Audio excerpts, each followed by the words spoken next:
विद्यासागर जी महाराज की, परम पूज्य मुनि श्री 108 प्रमाण सागर जी महाराज की, परम पूज्य मुनि श्री 108 विराट सागर जी महाराज की। प्रसंग चल रहा था स्त्रियों के मुक्ति के निषेध का। स्त्री मुक्ति निषेध के प्रकरण में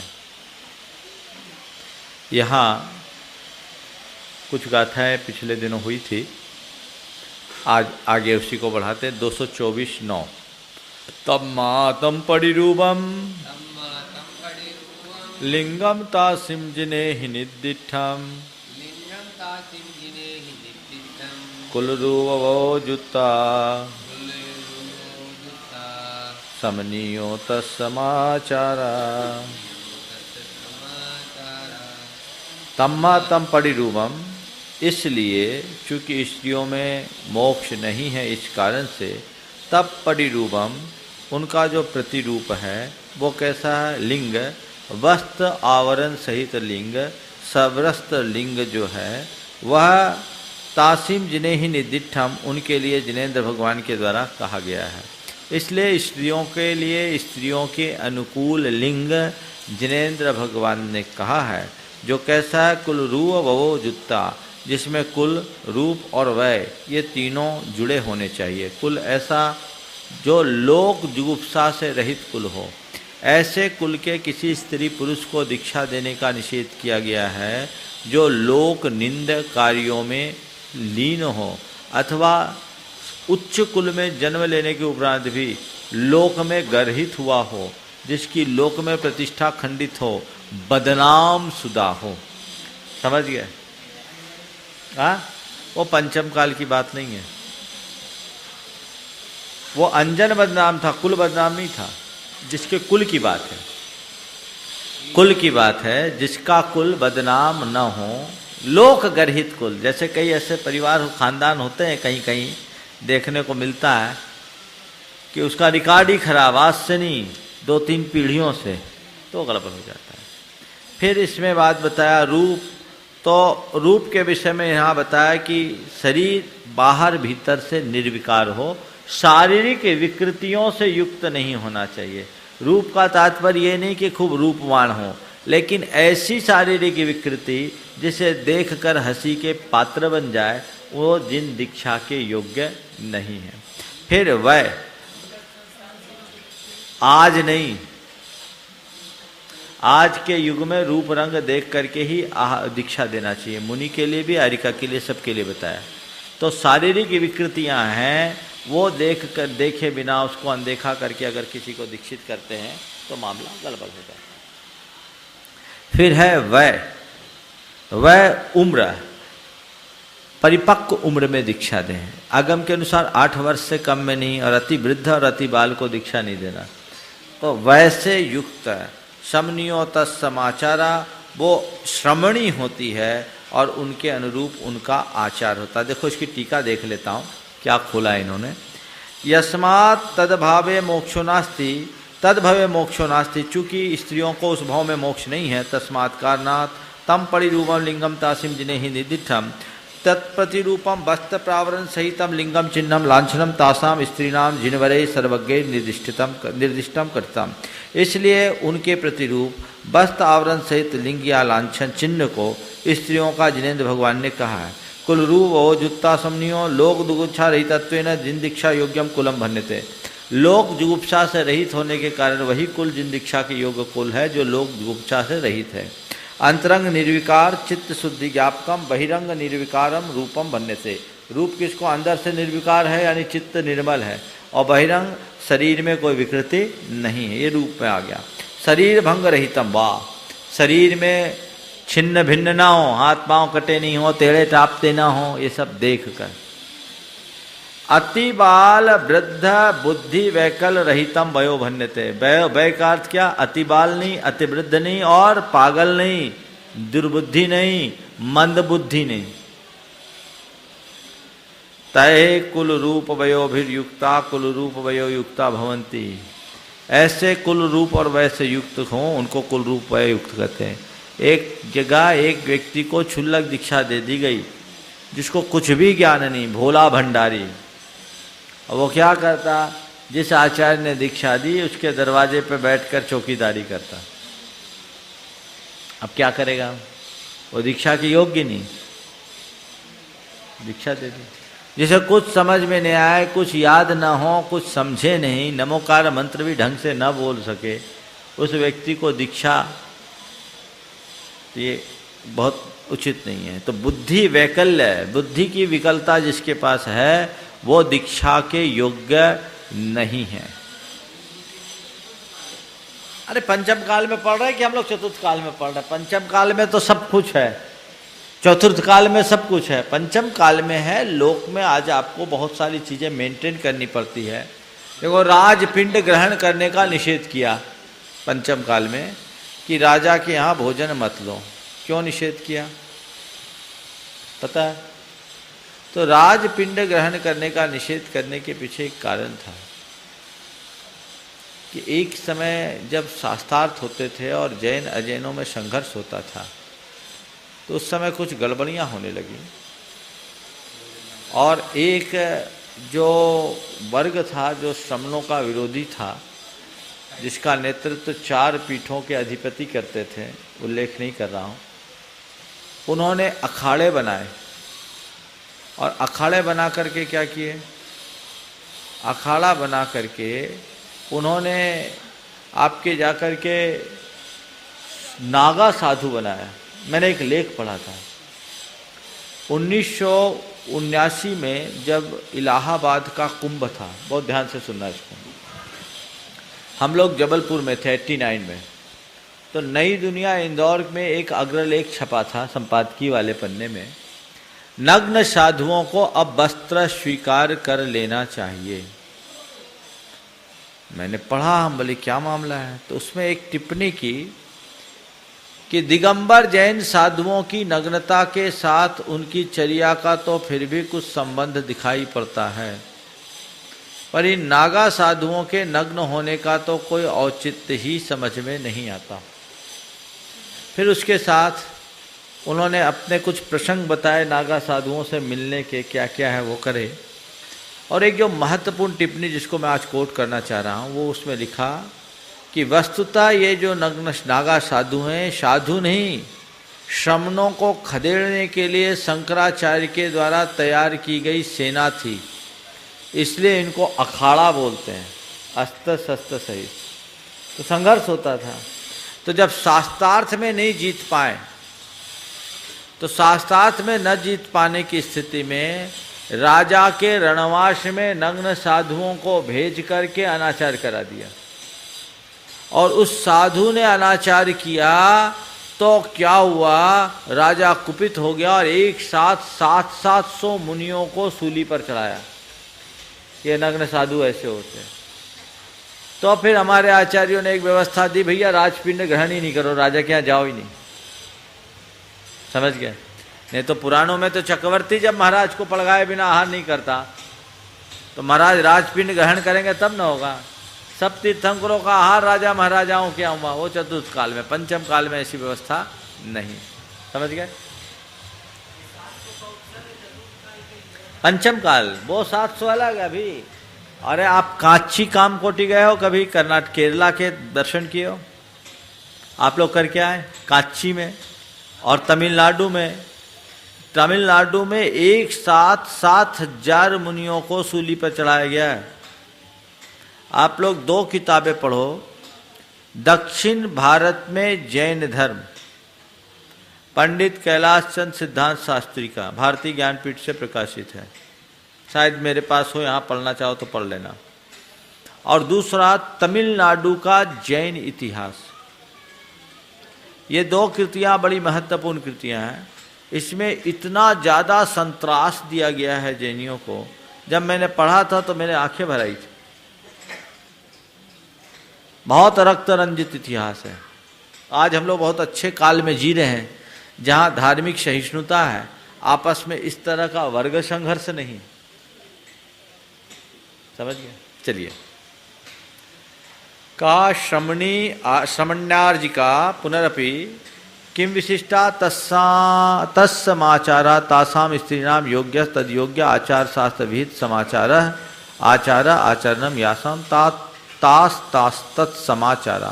स्त्रियों के योग्य जो आगम में आचार बताया वही उनका समाचार है। आगे देखो, अवन्य सुतिषु एको कल्याणांगो तवो सहो वैसा सुमुहो कुच्छारहिदो लिंग गहने हवद जोगो। ये गाथा मूलाचार की है संभवतः कि 3 वर्णों में कोई एक वर्ण वाला मुनि दीक्षा के योग कौन है? कल्याणांगो, जिसका अंग कल्याण है यानी स्वस्थ है और विकृत शरीर वाला नहीं है। तवो सहो वैसा, तप को सहने वाला है, तप में समर्थ है और वैसा उम्र में परिपक्व है। सुमुहो, सौम्य है, सुमुख है, यानी उसके मुख में विकार न हो। और कुच्छा रहितो यानी किसी भी प्रकार के लोकोपवाद से रहित है। ऐसा साध व्यक्ति ही लिंग गहने हवद जोगो, जिन लिंग को ग्रहण करने में योग्य होता है। देखो इसकी टीका, वर्णेषु तिषु एको, वर्णेषु त्रिषु एक, ब्राह्मण क्षत्रिय वैश्य वर्णेषु एक, ब्राह्मण क्षत्रिय वैश्य इन 3 वर्णों में कोई एक।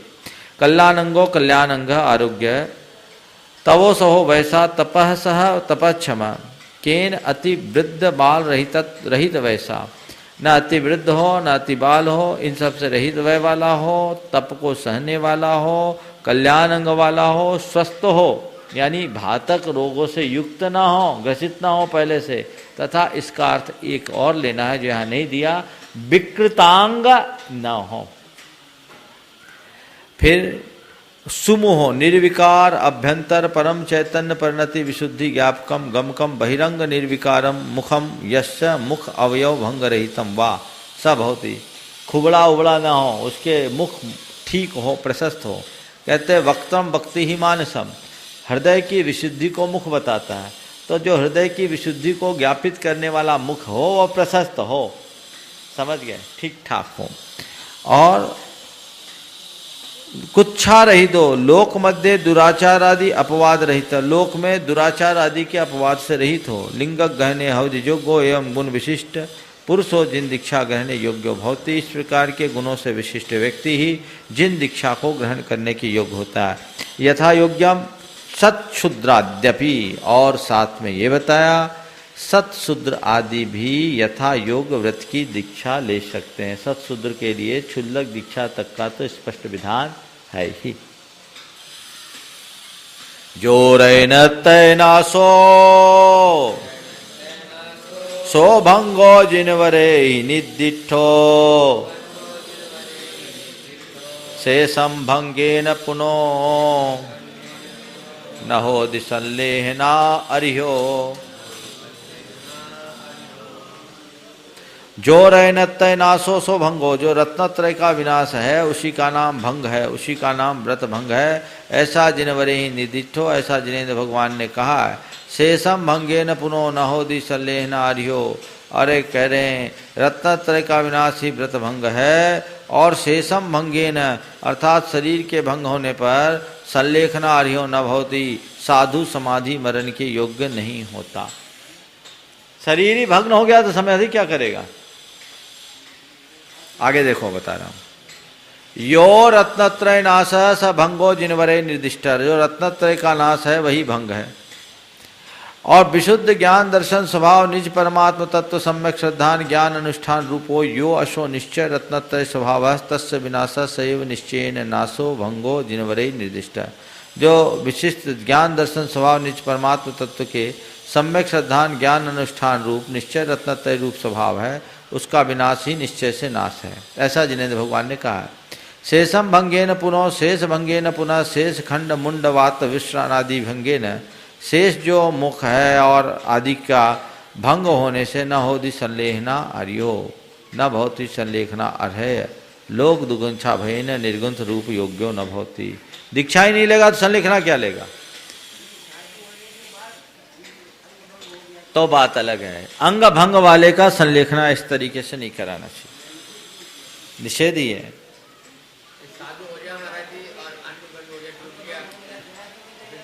देखो, शरीर के भंग होने पर यानी मस्तक आदि के भंग होने पर, अन्न भंग होने पर जो देखने में ग्लानि कारक हो उसकी संलेखना का निषेध है। पर साधु होने के बाद हो गया तो संलेखना लेगा, लेकिन प्रारंभ से ही जिसका ये भंग है उसकी बात ही है। वही बात कर रहे हैं हम। क्यों? जो रत्नतई नहीं, देख के पहली लाइन क्या लिखी, रैनतई नासो सो भंगो। तो जब भंग है तो रत्नतई धारण नहीं करेगा तो संलेखना कहां से धारण करेगा? ज्ञान सागर जी ने क्या लिखा इस पे देखो, इस विषय में ज्ञान सागर जी महाराज ने क्या लिखा। हाँ हाँ, दर्शन भ्रष्ट का तात्पर्य केवल सम्यक दर्शन भ्रष्ट नहीं, जिन मुद्रा से भ्रष्ट। क्या लिखा गया?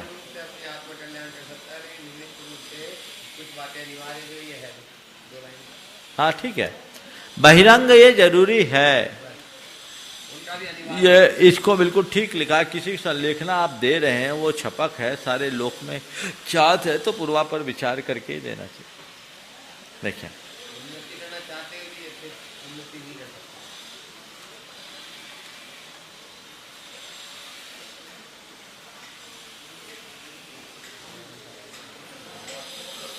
चलिए, हाँ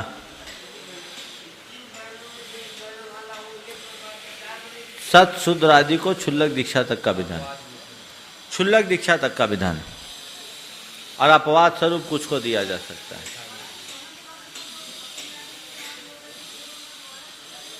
दीक्षा ली, उनका मुख भंग नहीं हुआ, शरीर भंग नहीं हुआ, बीमार थे, रूप रंग तो वही था। अब मान लो किसी का मुंह ऐसा हो गया एकदम, अब वो दीक्षा ले और हंसी का पात्र हो या अन्य शारीरिक विकृतियां ऐसी। समाधि सागर जी का उतना खराब नहीं था, वो तो बहुत स्लाइट था, ज्यादा खराब नहीं था, उतना नहीं होना चाहिए, बहुत ज्यादा जिससे अप्रशस्तता लगे, उनका बहुत स्लाइट था। जो कैंसर से पीड़ित लोग सर्जरी करा के आते हैं ना, वो मुख भंग में वो चेहरा लो, हल्का फुल्का नहीं। जो कैंसर वाले फोटोएं नहीं छपती है तंबाकू गुटखा खाने वाले के, तो मुंह एकदम सिलवा इलवा के आते हैं, एकदम विचित्र प्रकार का। अब मान लो ऐसा व्यक्ति मुनि दीक्षा ले ले तो देख के आदमी घबरा जाए।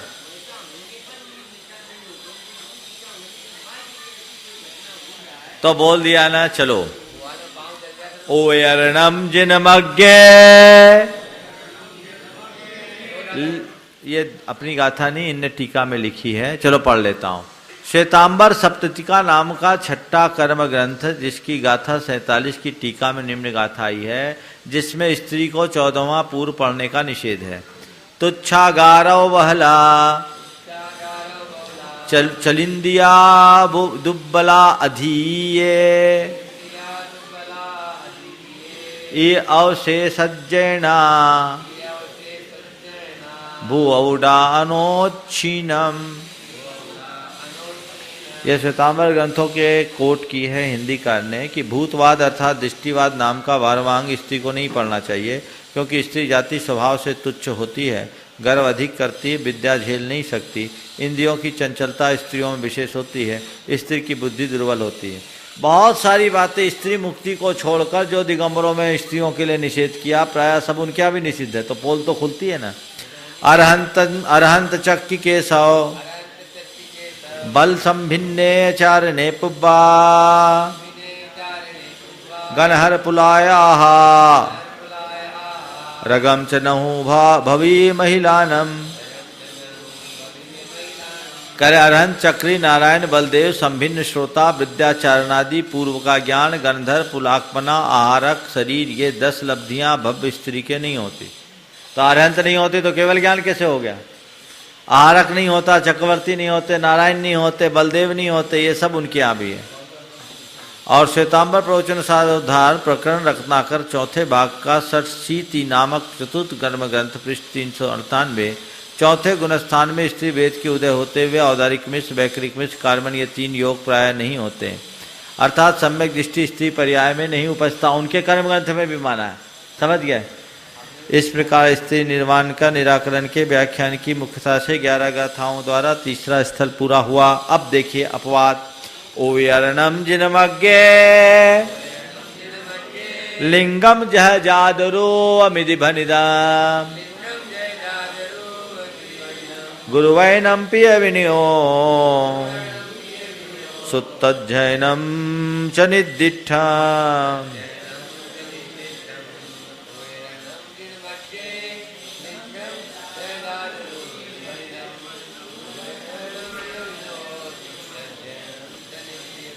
जिनमज्ञे जिन मार्ग में उयर्णम उपयार उपहालिंगम लिंगम संत उठ रहा है। जिन मार्ग में उपकरण क्या है तो कह रहे हैं जह जात रूपम लिंगम, यथा जात रूप लिंग जिन मार्ग में उयर्णम भणिदम उपकरण कहा है। ये लिंग मोक्ष के लिए उपकरण है। लिंग से मोक्ष नहीं, लेकिन लिंग के बिना मोक्ष नहीं है। फिर क्या है? गुरु वैनम भी विनयो, गुरु वचन ये भी उपकरण है।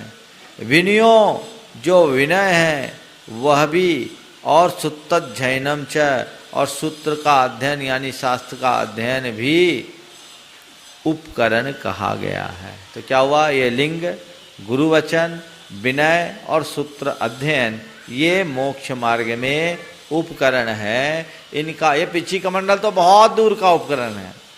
बहिरंग उपकरण में जिन भगवान ये लिंग, जिन गुरु के वचन, सूत्र का अध्ययन और विनय ये मोक्ष मार्ग में उपकारी होने से उपकरण की श्रेणी में आते हैं। देखो इसकी टीका। यो ही नाम अप्रतिषिद्धो अस्मिन् उपधि अपवाद स खलु निखलोपि सामान्य पर्याय सहकारी कारणत्वेन उपकार कारकत्वात् उपकरण भूत एव न पुनरन्य।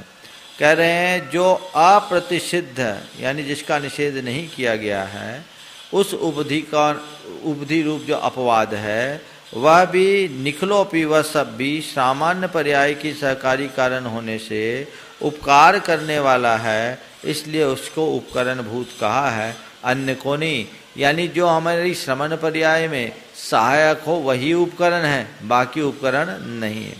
तत्सतु विशेषा सर्व आहार्य वर्जित सहज रूप अपेक्षित यथाजात रूपत्वेन बहिरंग लिंग भूता काय पुद्गलाः श्रूयमान तत्कालो काल बोधक गुरु गीर्यमान आत्म तत्वद्योतक सिद्ध उपदेश वचन पुद्गलाः तथा धीयमान नित्य बोधक अनादि निधन शुद्धात्म तत्व द्योतन समर्थ श्रुत ज्ञान साधिनी भूत शब्दात्मक सुत पुद्गलाश्च।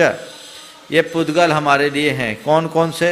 तो सर्व आहार्य वर्जित सहज रूप अपेक्षित यथाजात रूपेत्वेन, सब प्रकार के आहार यानी जो भी औपाधिक भाव हैं उनसे रहित, जो स्वाभाविक यथाजात रूपत्व को धारण करने के कारण बहिरंग लिंग भूता बाहरी लिंग भूत है, ऐसी काय पुद्गला, ये पुद्गल काया।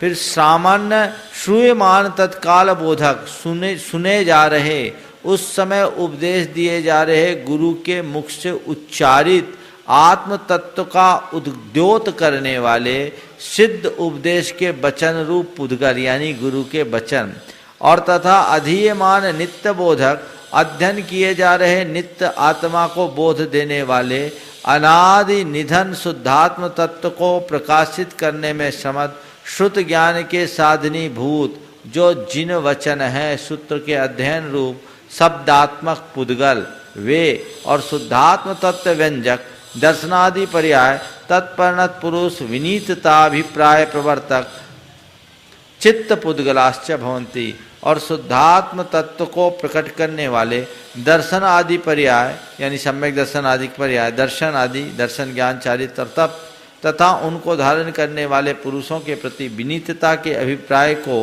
प्रवर्तित करने वाले चित्त यानी हृदय के पुद्गल, ये सब उपकरण होते। इदम तात्पर्य तात्पर्यम कायवद वचन मनसी अपि न वस्तु धर्मम। जैसे शरीर आत्मा का धर्म नहीं, वैसे ही वचन और मन भी आत्मा का धर्म नहीं। बहुत खींच के ले गए।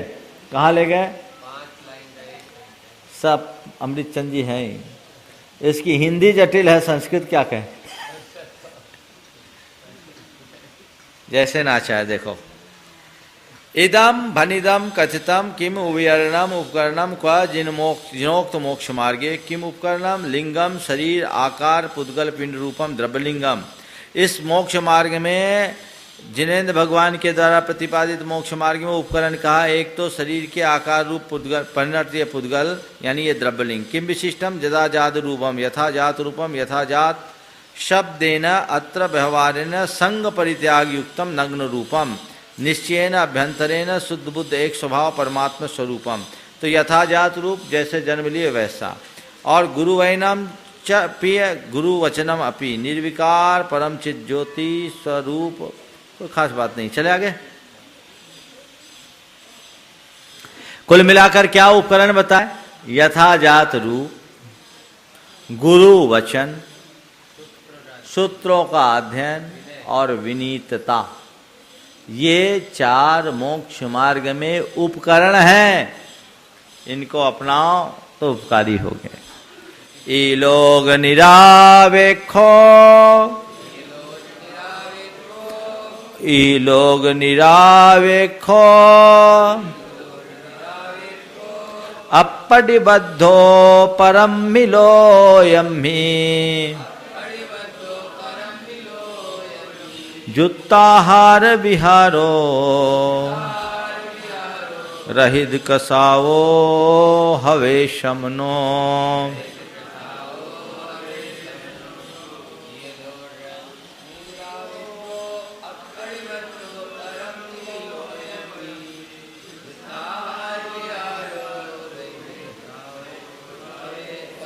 शमनो श्रमण हवे हो, कैसा हो? रहित कषाओ, कषाय से रहित होता हुआ। ई लोग निरावेखो, इह लोक से निरपेक्ष, इस लोक की कोई चाहत जिसके नहीं हो। और अपरिबद्धो परम मिलोयम्मी, अपरिबद्धो परम मिलोयम्मी, परलोक के विषय में भी अप्रतिबद्ध, स्वर्ग के सपने भी नहीं देखता, इस लोक की भी चाहत नहीं और परलोक की भी जिसके अंदर चाहत नहीं। ऐसा जुत्ता हार विहारो, और योग्य आहार और विहार में प्रवृत्ति करने वाला हवे होय, कसाय रहित हो, इहलोक से निरपेक्ष हो, परलोक से अप्रतिबद्ध यानी उससे भी निरपेक्ष हो, युक्त आहार विहार करे और कसाय रहित रहे, वही श्रमण मोक्ष मार्ग में अंगीकृत है। आगम के अनुरूप आहार, आगम के अनुरूप विहार। श्रमण के लिए इहलोक से निरपेक्ष, परलोक की चाह फल से निरपेक्ष है। कषाय रहित और युक्ताहार विहार। क्या पूछा आपने युक्ताहार विहार से? आगम के अनुकूल आहार लेना और आगम के अनुकूल विहार करना, बस। आगमानुकूल विहार का तात्पर्य ये है, दिन में विहार करो, 4 हाथ जमीन देख करके विहार करो, ज्यादा अनावश्यक ताम झाम लेकर विहार न करो, अपने साथ अपना परिग्रह जोड़ करके विहार करना, ये सब आगम के विरुद्ध है। हाँ, ऐसा कहीं नहीं। जो जहां हमारा धर्म ध्यान फले उस जगह आप जा सकते हैं, जहां धर्म ध्यान के अनुकूल वातावरण नहीं है वहां आप न जाएं, ऐसा विधान। ज्ञान सागर जी ने क्या दिया? ला हाँ, जहां आगमचर्या पले। ज्ञान सागर जी महाराज ने कुछ लिखा है, पढ़ता हूं। शंका, आपके कहने में वस्त्राभूषणों से मुनिपनों में दोष आता है, तो फिर ध्यानस्थ पांडवों को उष्ण लोह के आभूषण पहना दिए गए थे, उस समय वे मुनि कैसे रहे थे? वे तो मुनि ही नहीं किंतु महान योगी थे, क्योंकि उन आभूषणों को पहने हुए भी उनके प्रति उनका किंचित भी राग द्वेष भाव नहीं था। इसी प्रकार वस्त्राधिक पहनकर भी अपने भावों में उनसे राग द्वेष नहीं रखने वाला और भी कोई मुनि हो सकता है, और कर्मों का नाश करके मोक्ष भी प्राप्त कर सकता है। इसमें बाधा क्या है? उत्तर, पांडवों के शरीरों पर पहनाए हुए उष्ण लोहमय कटक वगैरह को आभूषण कहना ही भारी भूल है। वह तो घोर उपसर्ग था जिसे शांतिपूर्वक सहन करना प्रत्येक साधक का परम कर्तव्य माना गया है। आभूषण तो वे होते हैं जो प्रेम पूर्वक अपने शरीर को अलंकृत करने के लिए स्वयं धारण किए जाते हैं, अतः परिग्रह रूप होते हैं। एक बलात् अनिवार्य रूप से आई हुई बात के साथ में स्वेच्छापूर्वक की जाने वाली बात का समन्वय करना तो रात और दिन को एक कक्षा में रखना हो जाता है। न भूतो न भविष्यति। सुधार संतोषी श्री सुदर्शन सेठ की को दासी द्वारा मंगवा कर आभिया रानी ने उनके ध्यानस्थ शरीर से आलिंगन आदि की अनेक चेष्टाएं की। ऐसी दशा में उन कुचेष्टाओं को सुदर्शन के लिए बताकर एक परिस्थिति लंपट व्यभिचारी को निष्पाप ठहराने का बड़ा भारी दुस्साहस है। वास्तव में देखा जाए तो न तो किसी से दूर भागना ही निष्परिग्रहिता कही जा सकती है और न किसी को पकड़े रहना ही, क्योंकि परिग्रह तो आत्मेतर पदार्थों में इष्टानिष्ट कल्पना का नाम है। संसारी जीव संसार के पदार्थों में किसी को तो बुरा जानकर उससे दूर भागने की चेष्टा करता है और किसी को अच्छा मानकर उसे पकड़े रहने की। इस राग द्वेष भाव का नाम ही परिग्रह है। जैसे एक मनुष्य शीतकाल में तो वस्त्रों को बड़े प्रेम से पहने रहता है और जब उष्ण काल आ जाता है तब उन्हें बुरे जानकर उनको दूर करने की भावना करता है। वह तो दोनों ही दशाओं में परिग्रहवान है। यदि गर्मी से घबराकर उन्हें उतारकर फेंक दे और नंगा हो जाए तब तो वह घोर परिग्रहवान समझा जाता है, क्योंकि उसके जन कपड़ों से द्वेष की यात्रा और मन की चपलता अत्यधिक हो जाती है। नरकों में नारकियों के पास कौन सा परिग्रह है? क्या उनका वहाँ पर कोई भी भाई बंधु है या धन संपत्ति वगैरह है? कुछ भी तो नहीं है। फिर भी वे लोग उस नरक स्थान से तथा वहाँ पर रहने वाले अन्य नारकी लोगों से दूर रहना चाहते हैं। इतना ही नहीं, किंतु अपने उस शरीर को भी घोर कष्टदायक समझकर उससे भी मुक्ति चाहते हैं। उनका यह देश भाव ही उनके लिए महापरिग्रह है। किंतु छद्मस आत्मा ने जिस स्त्री पुरुष पुत्र धन मकान आभूषण वस्त्र आदि को अपने लिए लाभप्रद समझकर धारण कर रखे हैं, इनमें अपनापन न होने पर इनसे मुक्त हो जाना सरल कार्य है। इनको धारण करने वाले को सर्वथा निष्परिग्रह ही बताकर उस दशा में भी मुक्ति का अधिकारी बताना भारी भूल है। अस्तु आगे योग्य आहार विहार कैसे होता जो आगे बताएंगे। योग्य आहार विहार की जो चर्चा यहाँ की गई, युक्ताहार विहार मतलब जो आगमोक्त विधि के अनुरूप आहार हो और आगमोक्त विधि के अनुरूप विहार हो। जहाँ आपकी चर्या पल सके आप वहीं जाए, जहाँ चर्या न पले वहाँ भूल करके भी न जाए। ये एक आगम का सिद्धांत है। अब चर्या का ध्यान नहीं तो फिर क्या बात करें। चलिए टीका हो गई ना। ये लोग निरापेक्षो संकोचकीन ज्ञायक एक स्वभाव निजात्म संवित्ति विनाशक ख्याति पूजा लाभ रूप इलोक का आकांक्षा रहता। इलोक से निरपेक्ष यानी संकोचकीन ज्ञायक एक स्वभाव वाले निजात्मा की संवित्ति को विनष्ट करने वाले ख्याति पूजा लाभ रूप इलोक की आकांक्षा से रहित अप्रतिबद्धा परस्मिन लोके तपश्चर्य कृते दिव्य देव स्त्री परिवारादि भोगा भवन्ति इति एवं विद परलोके प्रतिबद्धो न भवति। और दिव्य देव स्त्री परिवार आदि भोग होते हैं, इनके प्रति परलोक में किसी भी प्रकार से प्रतिबद्ध न हो। निष्कषाय रूप ससंवित्ति अष्टम्भ बलेन रहित कषायश्चेति, और जो कषाय से रहित है अयम अर्थ अत्र भावार्थ यो असो इलोक परलोक निरपक्षत्वेन निष्कषायत्वेन च प्रदीप स्थानी शरीरे तैलस्थाने गास मात्रम दत्वा घटपदादि प्रकाश पदार्थ स्थानीय निज परमात्म पदार्थम एवं निरीक्षते सैव युक्ताहार विहार भवति न पुनर्न्य शरीर पोषण निरता। चलो आगे। अब 15 प्रकार के प्रमाद की चर्चा आगे कहते हैं। कोहादिये ही चौविही बिकहा ही तहिंदियान मत्थे ही समनो हवदीपमत्तो उज्जुतो नेह निदाही चौबी कोहादिये ही 4 प्रकार के क्रोधादिक और 4 प्रकार की बिकहा ही 4 प्रकार की बिखता ता इंद्रियानम थे ही और इंद्रियों के विषय और निद्रा और स्नेह इन सब से उपयुक्त श्रमण प्रमत्त होता है। ठीक है, बिकता, कषाय और इंद्री, निद्रा और स्नेह, ये पूरे 15 प्रमाद होते हैं। आगे चलो। जशनेशनमप्पा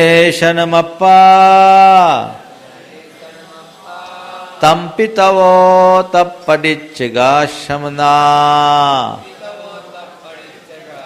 अन्नम भिक्खमनेशन मदते शमना निराहारा।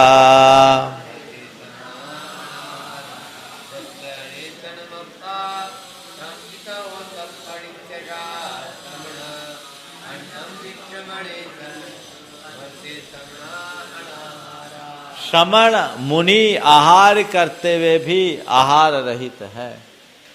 जस अप्पा अनेशनम, जिसकी आत्मा अनेशन यानी भोजन की इच्छा से रहित है। तम पितवो, वह भी उनका आहार भी तप है। तम पडिज्जिका श्रमणा, और उस आहार को ग्रहण करने वाले श्रमण।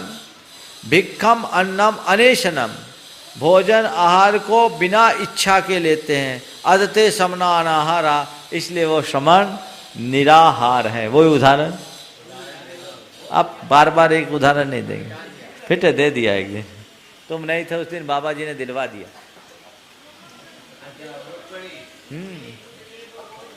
अब बार बार मजा नहीं।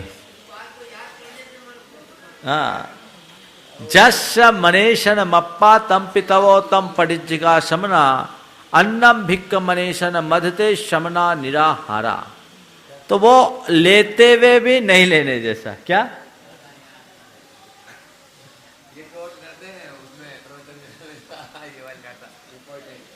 देखो, एक कला बताता हूं। गाथा, श्लोक, सूक्त, सूत्र, इनको याद मत करो, इनको स्कैन करो। अपन सबके दिमाग में एक कंप्यूटर है, ठीक है? तो हम लोग उसको स्कैन करें तो उसकी प्रोसेस से करें।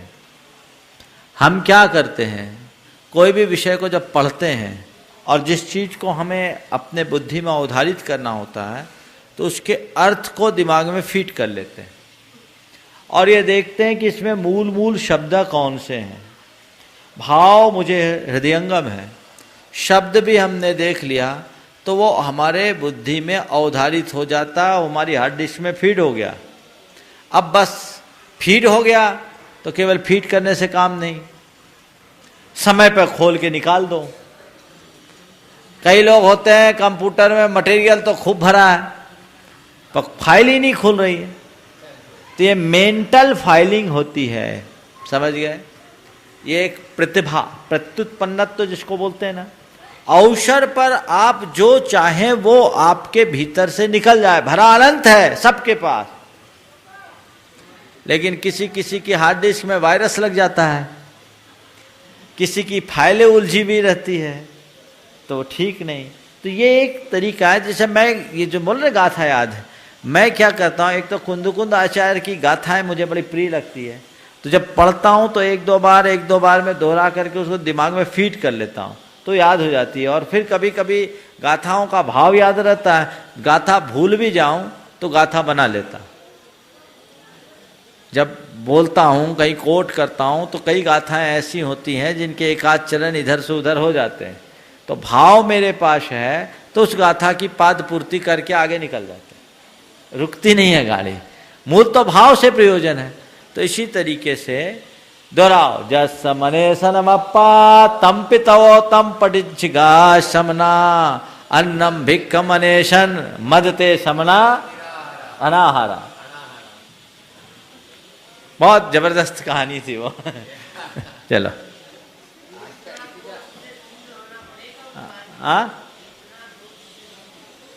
हाँ, अनेशन, एशन इच्छा से रहित। देखो इसकी टीका देखता हूं।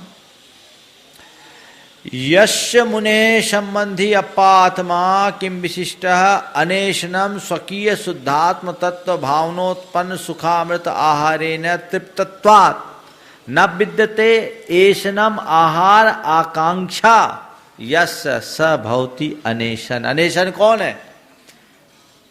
जिस मुनि की आत्मा अपने शुद्धात्म तत्व की भावना से उत्पन्न सुखरूप अमृत के आहार से तृप्त होने के कारण जिसके भीतर भोजन की आकांक्षा नहीं है, सब में मत लगा लेना, ये महान महान योगियों की बात है। हाँ, लेकिन देखो, एक साधारण व्यक्ति जितनी अभिरुचि से भोजन ग्रहण करता है, मुनिराज वैसी रुचि से नहीं लेते। मैं औरों की बात नहीं जानता, मैं तो गड्ढा भरता हूं। आहार लेता हूं किस लिए कि लिए बिना गाड़ी नहीं चलेगी, पर स्वाद पर तो बहुत कम ध्यान जाता है। मेरे साथ ऐसा हुआ, एक जगह 1996 की बात है, चौके में अनेक प्रकार की सब्जियां बनी हुई थी। एक ब्रह्मचारिणी बहन का चौका था, तो उन्होंने क्या किया, बेसन भरकर परवल भी बनाया था और बेसन भरकर वो कुंदरू भी बनाया था। उस दिन से पहले मैंने कुंदरू अपने जीवन में कभी खाया नहीं था, इधर चलता नहीं है, अब तो चलने लगा, तो उससे पहले कभी कुंदरू खाया नहीं था। अब वो आहार लेते लेते अचानक बोला, देख कुंदरू, देख कुंदरू। बोले कुंदरू चला रहे, हम परवल समझ के खा रहे। तो ये स्थितियां बनती है। तो वो उस समय भी धारणा हो तो भोजन करते हुए भी कर्म की निर्जरा, इस घड़ी में थोड़ी आध्यात्मिक दृष्टि से संपन्नता बढ़ जाए और उस समय ये भी बोध रहे कि ये आहार ग्रहण करना मेरी आत्मा का धर्म नहीं है, आत्मा तो भोजन की इच्छा से उपरत है, तो वो महायोगी हो गया। हाँ, छठवां सातवां ये नहीं है, छठवां है हाथ फैलाना, मिल जाए माल। सातवां मिला तो है सावधान हो जा, आगम के अनुरूप खाओ। फिर खा लूं, छठा स्वाद नहीं लेना, सातवां हाथ फैलाया, छठा शोधन किया, सातवां मुंह में डाला, छठा स्वाद नहीं लिया, सातवां। प्रवृत्ति छठा है प्रमाद, इच्छा, और उसमें सावधानी अप्रमत्तता है। सीधे आत्मा में उपयोग नहीं जाएगा।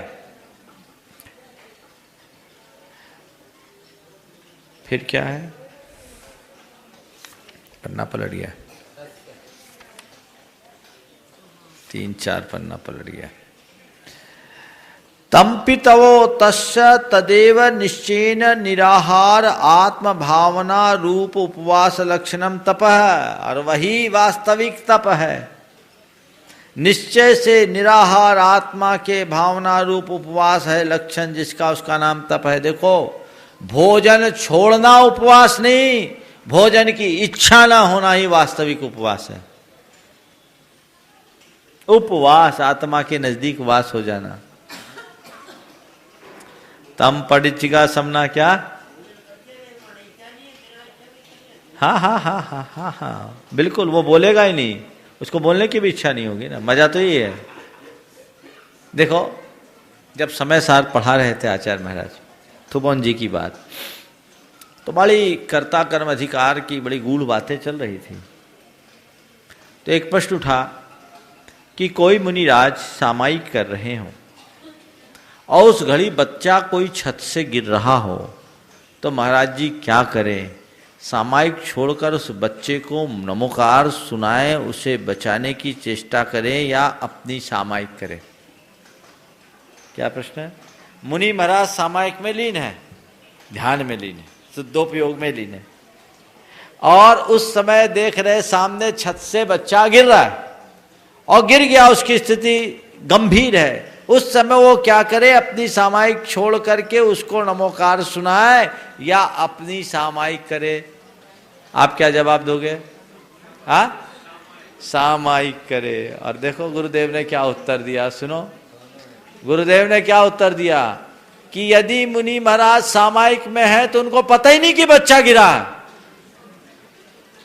क्या मुनि महाराज यदि सामायिक में होंगे तो उनको पता ही नहीं कि बच्चा गिरा है, और बच्चा गिरा इसका पता है, इसका मतलब सामायिक में नहीं है तो सेवा कर लो। कितना बढ़िया उत्तर है, समझ गए?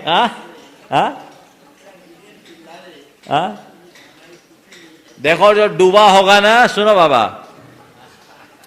जो निर्विकल्प समाधि में लीन, देखो रामचंद्र जी के जीवन चरित्र को पलटकर देखो, जब वो ध्यान में निमग्न थे, सीता के जीव ने कितना नाटक किया, क्या क्या दृश्य उपस्थित नहीं किया कि रामचंद्र जी पल भर को विचलित हो जाए। जिस सीता की खोज में वन वन फिरते रहे, वही सीता उनके ही सामने उसका चीरहरण हो रहा है, और वो चुपचाप, मालूम अब बाहर की सीता से मतलब नहीं, भीतर की सीता, ये तो नाटक है। क्या क्या उपद्रव नहीं किया, पटस्य मसवे, ध्यानी को किसी बात का पता ही नहीं चलता।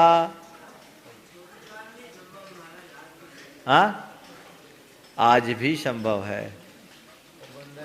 हाँ, क्या हो रहा पता ही नहीं। अब आप बोलो, आपका जब ऑपरेशन हुआ था, इनका ऑपरेशन हुआ हर्निया का, हमारे बाबा जी भी नमूना है उत्कृष्ट। इनने ऑपरेशन कराया हर्निया का, डॉक्टर को चैलेंज किया, और डॉक्टर ने भी कहा हम आपका ऑपरेशन करेंगे। इनने कहा मैं एनेस्थीसिया नहीं लेंगे और इंजेक्शन नहीं लेंगे, होश हवास में ऑपरेशन कराया। और कोई वेदना का अनुभव किया? कहाँ ध्यान था उस समय? डॉक्टर को देख रहे थे कि आत्मा को? ईमानदारी से बोलना, क्या बब्बा?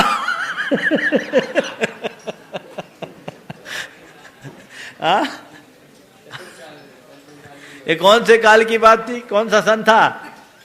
1900? अरे बोलो ना, शर्मा काहे रहे हो? तो कहने का तात्पर्य, ये बहुत साहस का काम था। आज भी डॉक्टर घनश्याम दास जी दास, जो रांची के बड़े अच्छे सर्जन, बोले मेरे जीवन का एक बहुत अच्छा एक्सपीरियंस था। धर्मी जीव थे वो भी, जैनी। उन्होंने कहा ठीक, इनके दोष नहीं लगे, हमारा काम हो जाए, इनकी सर्जरी हो गई, बढ़िया से हो गई।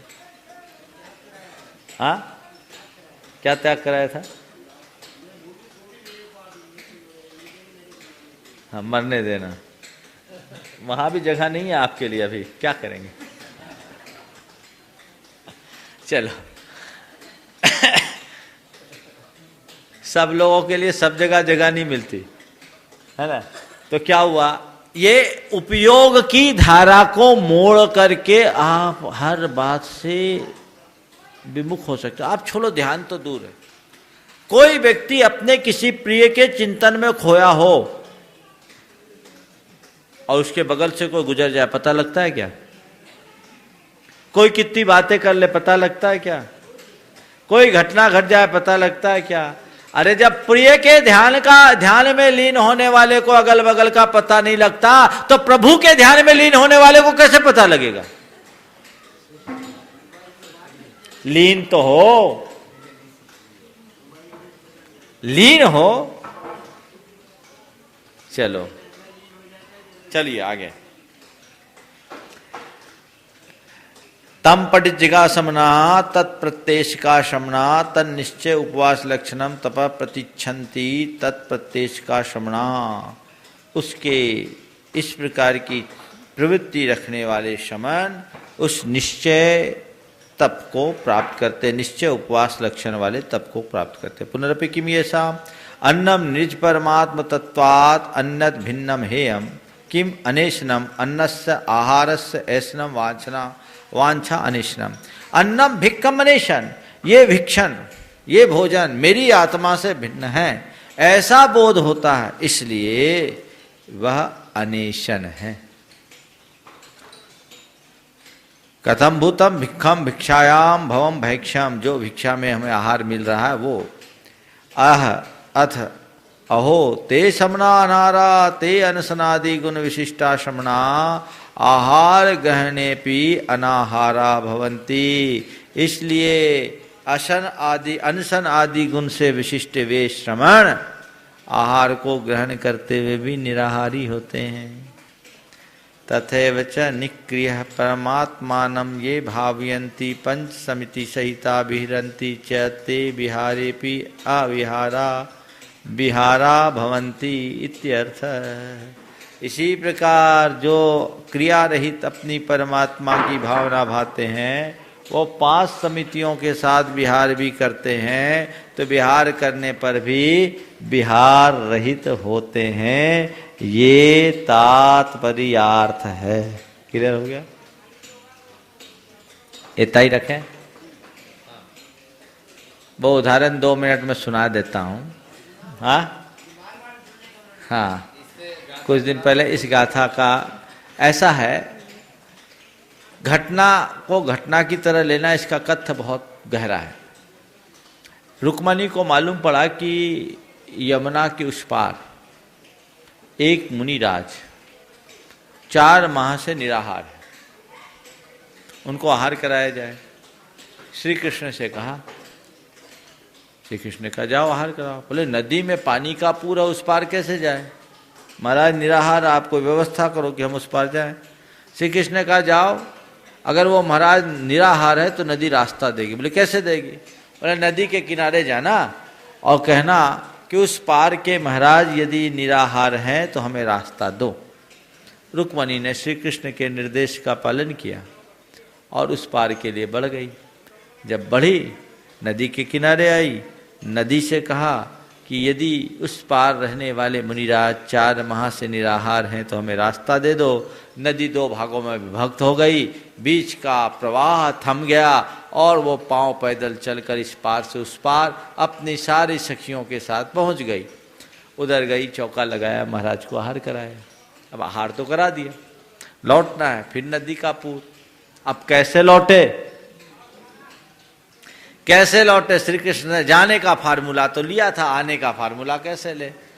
दिमाग लगाया, महाराज के ही पास गई। महाराज के पास गई तो महाराज जी जाने का उपाय बोले आए कैसे थे? बोले श्री कृष्ण ने हमको उपाय बताया था, उससे आए। बोले जिस उपाय से आई उसी उपाय से जाओ। अब रुक्मणी चकरा रही, ये क्या उपाय?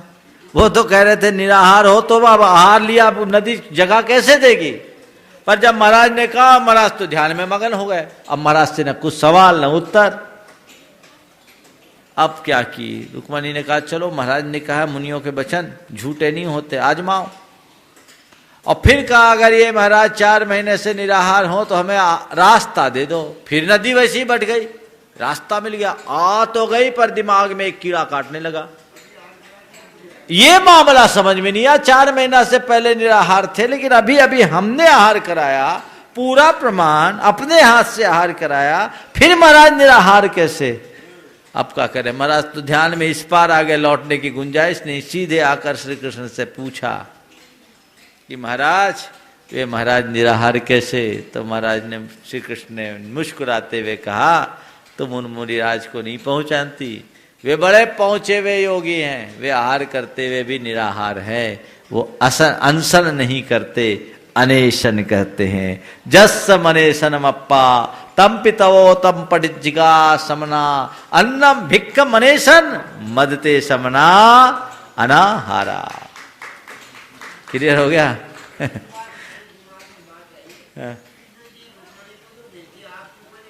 वो नहीं गए, वो बड़े। अब बोलो मत ज्यादा, हो गया।